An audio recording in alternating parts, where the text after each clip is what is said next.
बहुत समय पहले की बात है। एक छोटे से गांव में सुनैना अपने माता पिता और छोटी बहन त्रिशा के साथ रहती थी। सुनैना के माता पिता ज्यादा अमीर नहीं थे। वो लोग जैसे तैसे अपना गुजारा चला रहे थे, परंतु फिर भी वो परिवार थोड़े में खुश था और आपस में ही हंसी खुशी जी रहा था। परंतु ना जाने एक दिन उनके परिवार को किसकी नजर लग जाती है। सुनैना के माता पिता को एक गंभीर बीमारी हो जाती है और पैसों की कमी के कारण उनका इलाज नहीं हो पाता, जिस कारण उनकी मृत्यु हो जाती है। सुनैना जैसे तैसे खुद को और अपनी छोटी बहन त्रिशा को संभालती है और अपने माता पिता का अंतिम संस्कार करती है। क्योंकि वो लोग गरीब थे, इसलिए सुनैना के रिश्तेदार पहले ही उनसे नाता तोड़ चुके थे। अब सुनैना का अपनी छोटी बहन के अलावा इस दुनिया में कोई भी नहीं था। उनकी जिंदगी पहले ही आसान नहीं थी। अब सुनैना के माता पिता के जाने के बाद उनकी जिंदगी और मुश्किल हो गई थी। दीदी, मुझे भूख लग रही है। 2 दिन हो गए हैं, मैंने कुछ नहीं खाया। मैं जानती हूँ त्रिशा, पर घर में अन्न का एक भी दाना नहीं है और ना ही पैसे हैं। जो पैसे बचे भी हुए थे वो माँ पापा के अंतिम संस्कार में खत्म हो गए। पर तू चिंता मत कर, मैं कुछ करती हूँ। इसके बाद सुनैना अपनी बहन त्रिशा को घर पर छोड़कर बाहर काम ढूंढने चली जाती है। वो फैक्ट्री में जाती है, दुकान में जाती है, परंतु उसे कहीं काम नहीं मिलता। फिर वो थक हार के एक घर में झाड़ू पोछे का काम ढूंढने जाती है और वहाँ की मालकिन सुनैना पर तरस खाकर उसे काम पर रख लेती है। अब सुनैना 1-2 घर में और काम ढूंढ लेती है और वो अब घर घर काम करके अपने घर का खर्चा चलाने लगती है। परंतु उसके इतना काम करने के बाद भी पैसे कम ही पड़ जाते थे। ऐसे ही एक दिन त्रिशा आंखों में आंसू लिए घर आती है। जब सुनैना त्रिशा का ऐसा उतरा हुआ चेहरा देखती है तो वो पूछती है, क्या हुआ त्रिशा, तेरा मुंह ऐसे उतरा हुआ क्यों है? सब ठीक तो है ना? किसी ने कुछ कहा क्या? दीदी, मैंने 3 महीने से स्कूल की फीस नहीं भरी है, इसलिए टीचर ने आज मुझे बहुत डांटा और उन्होंने ये नोटिस भी दिया है कि अगर कल के कल फीस नहीं भरी गई तो मुझे स्कूल में एंट्री नहीं मिलेगी। अभी तो मेरे पास बिल्कुल पैसे नहीं हैं। जो पैसे थे वो घर के राशन में खत्म हो गए। पर तू चिंता मत कर, मैं देखती हूँ और कुछ न कुछ कर ही लूंगी। त्रिशा को दिलासा देकर सुनैना अपनी मालकिन के पास जाती है और कहती है, मालकिन, मुझे आपके यहाँ काम करते हुए 5-6 महीने से भी ऊपर हो चुका है। आपको मेरा काम भी पसंद है और मेरा व्यवहार भी। अगर हो सके तो मेरी एक मदद कर दीजिए। कैसी मदद? मालकिन, मुझे मेरी बहन की स्कूल की फीस भरनी है और उसके लिए मुझे कुछ पैसे चाहिए। क्या आप मुझे एडवांस सैलरी दे सकती हैं? आप बिल्कुल भी चिंता मत कीजिएगा, मैं काम करके आपके सारे पैसे चुका दूंगी। हम अमीर हैं, इसका मतलब ये नहीं कि पैसे पेड़ पर उगते हैं। और वैसे भी मैं बहुत अच्छी तरह जानती हूँ तुम लोगों को। तुम लोग पैसे लेते हो और भाग जाते हो। मुझे तुम जैसे लोगों पर बिल्कुल विश्वास नहीं है। अब अगर काम करना है तो वो रही झाड़ू और वहाँ है पोछा, और अगर नहीं करना तो सामने दरवाजा है। सुनैना कुछ नहीं कहती और काम पर लग जाती है। फिर शाम को वो अपने मकान मालिक के घर जाती है। अच्छा हुआ तू यहाँ आ गई, वरना मैं तेरे पास आने वाला था। आखिर तू कब मेरा किराया देने वाली है? कल पूरे 3 महीने हो जाएंगे। मैं बता रहा हूँ, अगर मुझे कुछ दिनों में मेरा घर का किराया नहीं मिला तो तुझे और तेरी बहन को धक्के मार कर घर से बाहर निकाल दूंगा। मालिक, आप मेरी बात तो सुनिए। मैं कैसे न कैसे करके कुछ महीनों में आपका मकान का किराया चुका दूंगी, पर अभी मैं यहाँ मदद के लिए आई हूँ। मुझे त्रिशा की स्कूल की फीस भरनी है और उसके लिए मुझे कुछ पैसे उधार चाहिए। क्या आप मुझे कुछ पैसे दे सकते हैं? छी छी छी, इतनी बेशर्म लड़की मैंने आज तक नहीं देखी।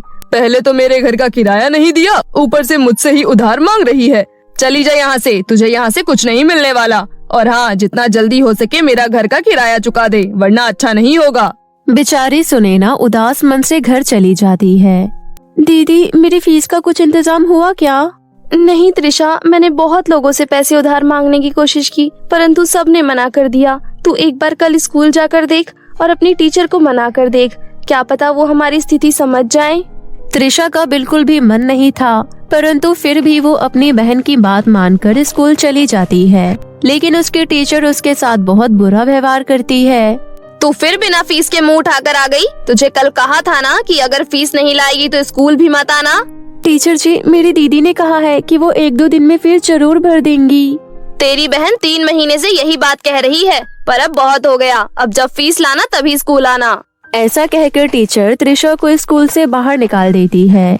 त्रिशा रोते हुए घर आ जाती है और सुनैना को सारी बात बताती है। सुनैना जैसे तैसे त्रिशा को शांत कराती है। अब दोनों बहनें मिलकर घरों में काम करने लगती है और अपने घर का खर्च चलाने लगती है। ऐसे ही एक दिन वो अपने घर पर होती है, तभी उनका मकान मालिक आ जाता है। चलो अभी के अभी इस घर को खाली करो। क्या हो गया मालिक? हमने तो आपके 3 महीनों का किराया चुका दिया है, फिर आप ऐसा क्यों कह रहे हैं? क्योंकि मुझे तुमसे ज्यादा किराया देने वाला परिवार मिल गया है और वो मुझे किराया भी समय पर देगा, इसलिए मैं नहीं चाहता तुम लोग अब यहाँ रहो। तो इससे पहले कि मैं तुम्हें धक्के मार कर निकालूं, तुम लोग खुद ही अपना बोरिया बिस्तर लेकर यहाँ से निकल जाओ।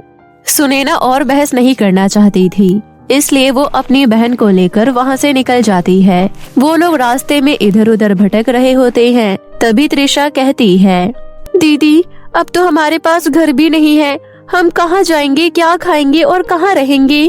वो तो मैं भी नहीं जानती, पर तू चिंता मत कर। अगर भगवान ने हमें इस स्थिति में डाला है तो वही हमें इससे बाहर निकालेगा।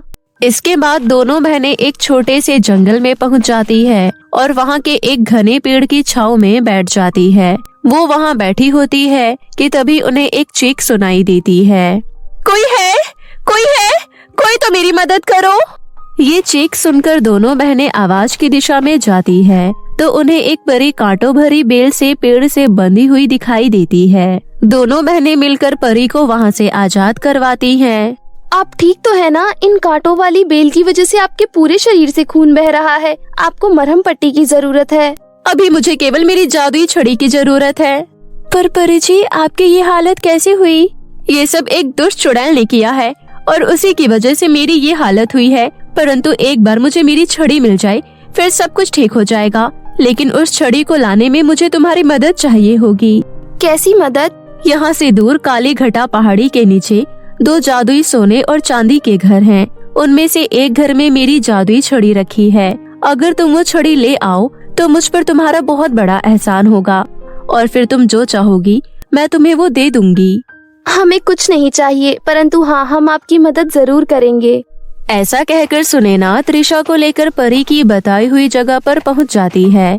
वहां उन्हें 2 जादुई सोने और चांदी के घर दिखाई देते हैं। पहले सुनैना चांदी के घर की तरफ बढ़ने लगती है, तभी सोने के घर में से आवाज आती है, लड़की तुम वहां क्यों जा रही हो? तुम मेरे घर के अंदर आओ, मैं जादुई सोने का घर हूँ।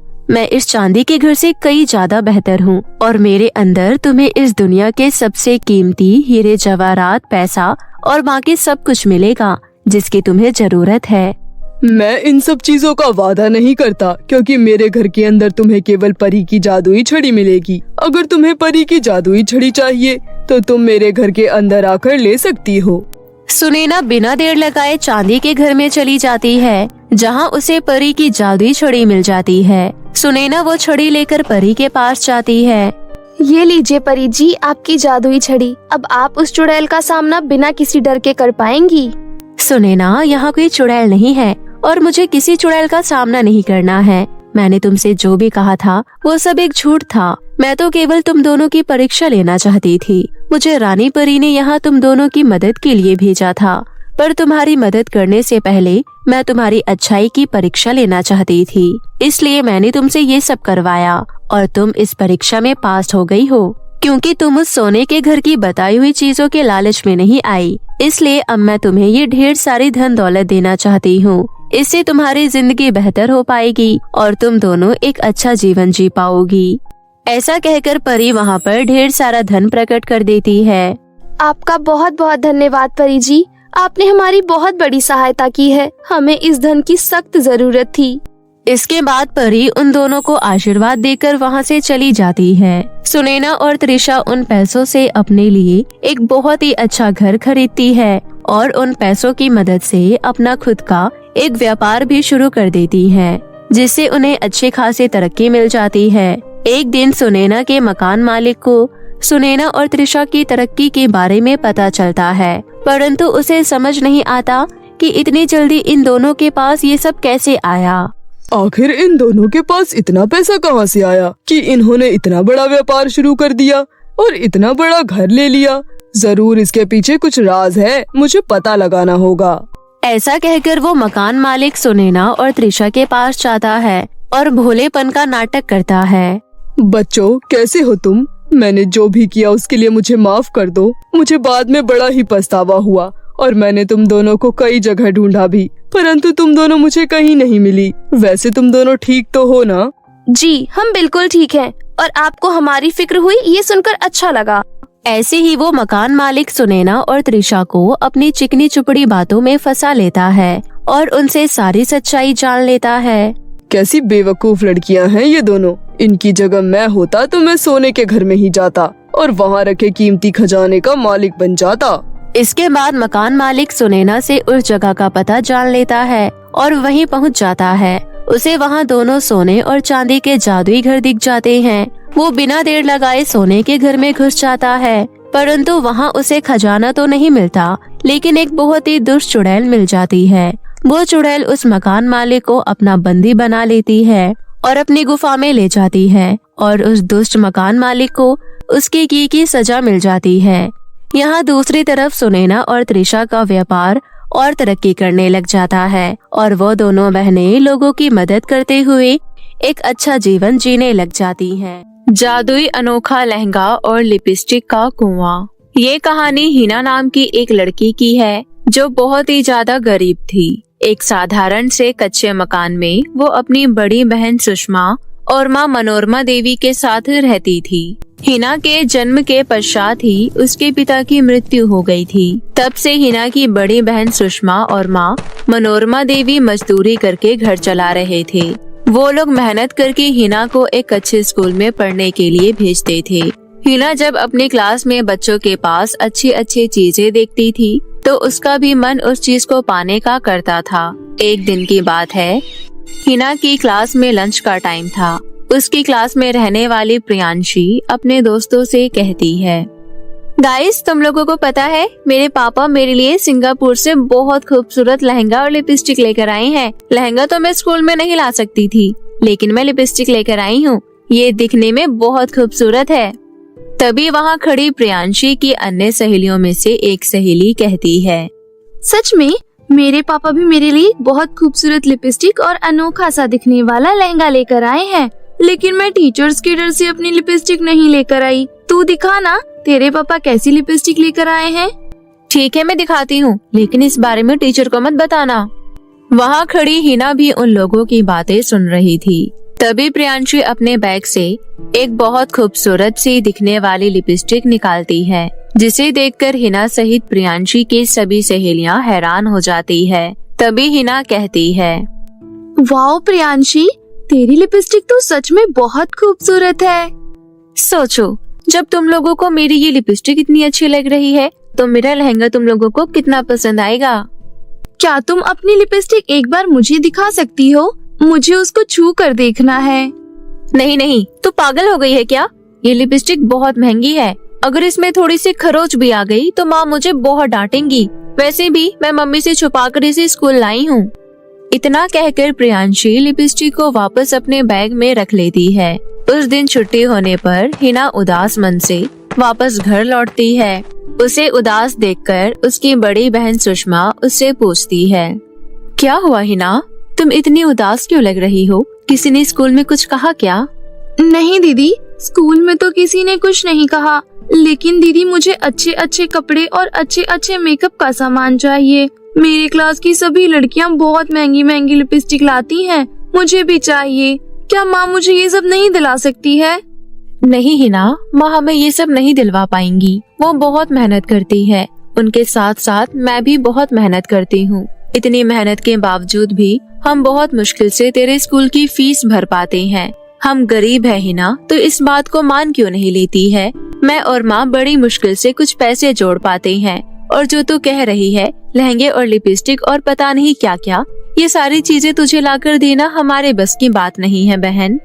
इतना कहते कहते सुषमा की आंखों में आंसू आ जाते हैं। अपनी बहन को रोता देख हिना कहती है, आप रो मत दीदी, मुझे ये सब कुछ नहीं चाहिए। जितना मेरे पास है मैं उतने में ही अब से खुश रहूंगी।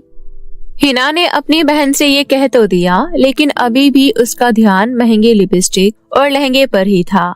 एक दिन की बात है, हिना घर से थोड़ी दूरी पर बने एक मैदान में कुछ लड़कियों के साथ बॉल से खेल रही थी। तभी बॉल हिना के हाथों से मैदान के पीछे वाले जंगल में चली जाती है। अरे यार, बॉल तो जंगल में चली गई। देख हिना, बॉल तूने ही उधर फेंकी है, अब तू ही लेकर आएगी। लेकिन यार, मम्मी पापा तो उस जंगल में जाने के लिए मना करते हैं। कहते हैं वहाँ पर भूत, चुड़ैल, डायन इन सब का वास है और साथ में वहाँ जंगली जानवर भी रहते हैं। कुछ भी हो, बॉल हिना ने फेंकी है तो लाना भी उसी को पड़ेगा।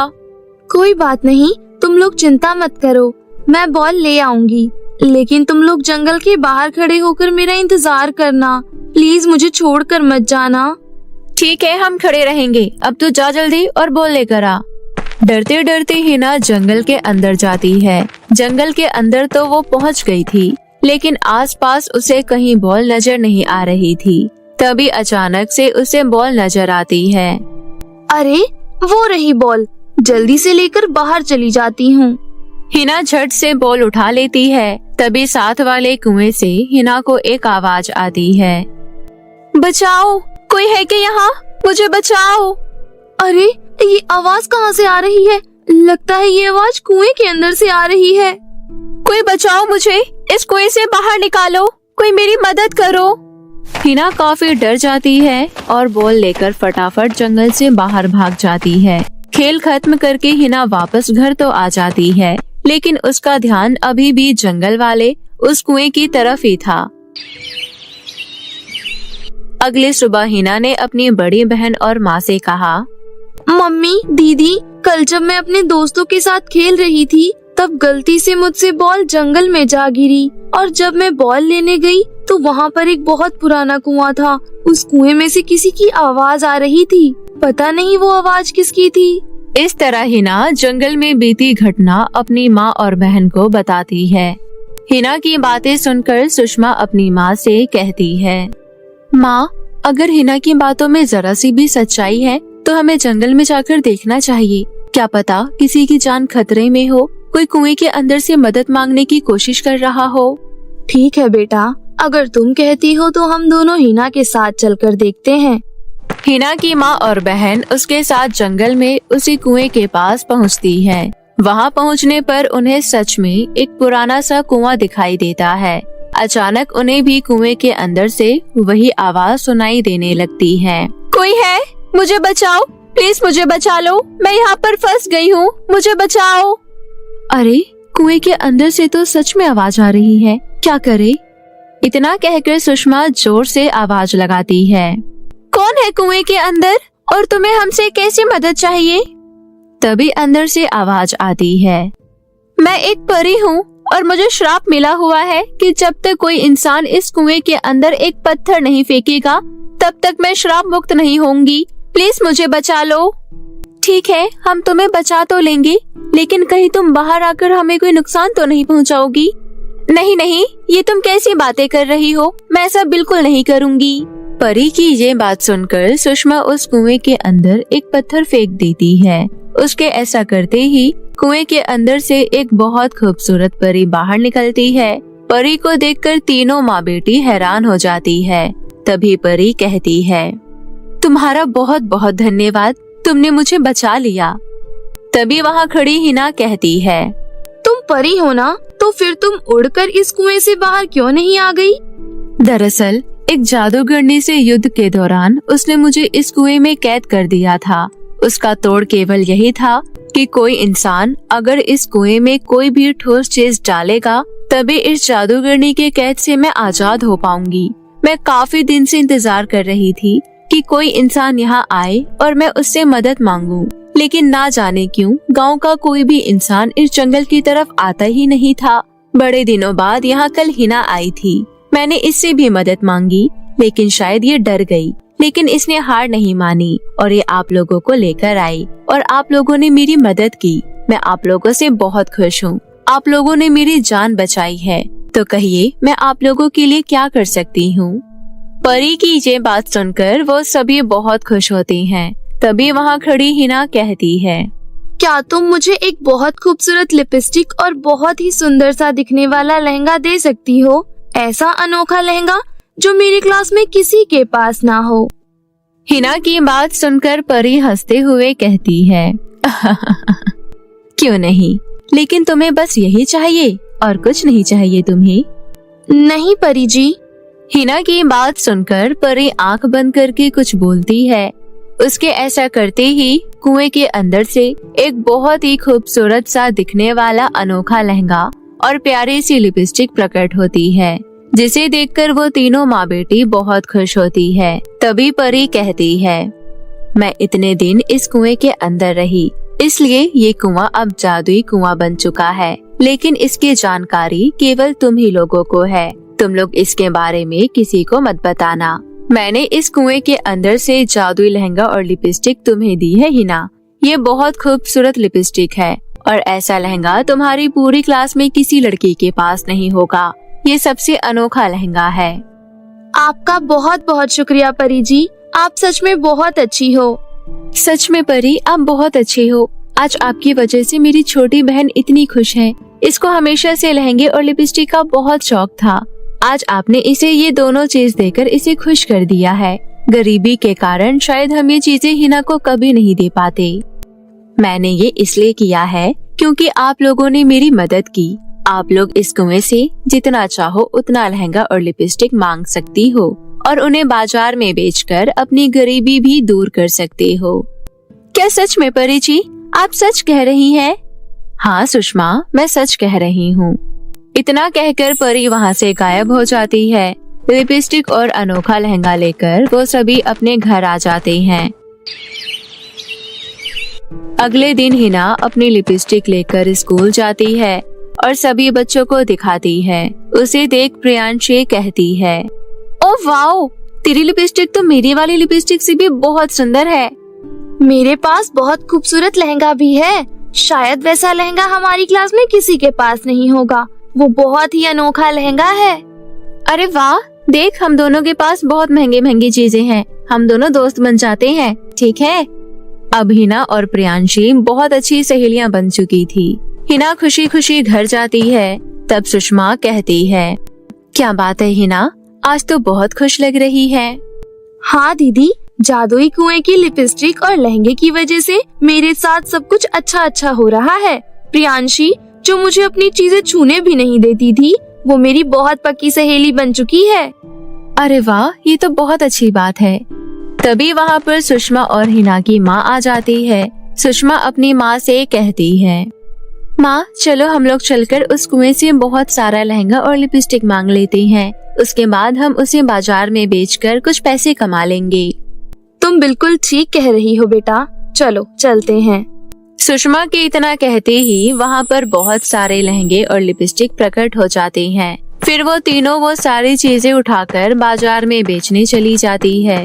लहंगे और लिपस्टिक के सुंदर होने की वजह से और दाम कम होने की वजह से उनका सारा माल तुरंत बिक जाता है और उन्हें बहुत मुनाफा होता है। इसी प्रकार अब वो रोजाना ये कार्य करने लगे और देखते ही देखते लखपति से करोड़पति और फिर अरबपति बन गए और तीनों बहुत ही ठाट बाट से रहने लगे। सुषमा और उसकी माँ हिना की पढ़ाई पर विशेष ध्यान भी देने लगे थे और सुषमा ने बहुत सारे अनाथ बच्चों की शिक्षा दिलाने की जिम्मेदारी भी ली थी। इस प्रकार लोगों की मदद करते हुए ये तीनों अपना जीवन ठाट बाट से खुशी खुशी व्यतीत करने लगे।